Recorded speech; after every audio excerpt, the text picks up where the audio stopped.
With the shift in the focus of this investigation, the passengers and pilots of Flight 370 are coming under closer scrutiny. Seima Mohsen is joining us now on the line from Kuala Lumpur with more on the renewed police interest. Seima, in the plane's flight crew, you are at the home of one of them.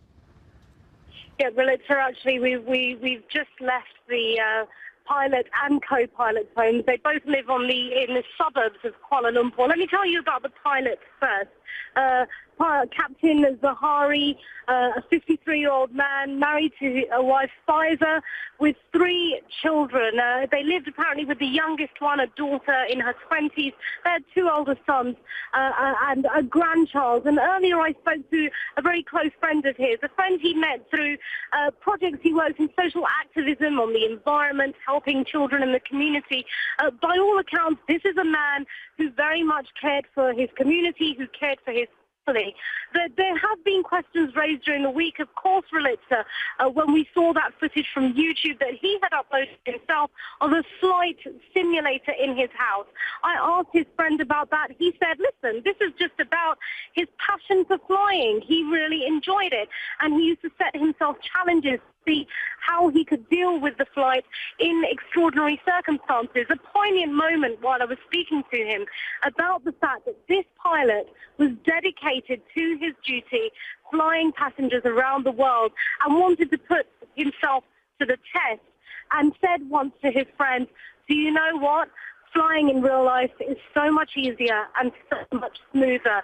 We also saw, Relitza, today a number of police cars going in and out of this gated community where Captain Zahari lives. And then we heard about police going to the co-pilot's house, Tariq Abdul Hamid, where he lived with his family down the road. We went there, and when we arrived, we found plainclothes police officers leaving the house. Let's take a look at what happened then. Okay. So can you tell us anything about the investigation? Sir, can you tell us what you were doing inside the house? What were you looking for? Did you speak to them? Did you ask for a warrant to go inside? Did you have permission to enter, or did you have to ask the family? Car. Are you investigating? Can you tell us anything about the investigation, please? What can you tell us about the investigation?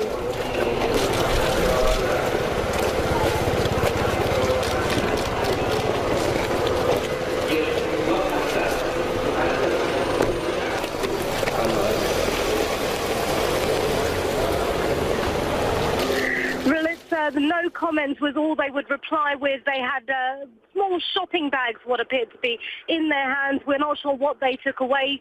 There were 2 vans there, several police officers, we believe. We're trying to identify who they are and which department the police they're from. But as we heard earlier from the Prime Minister, each and every person on board that flight is now having to be investigated yet again.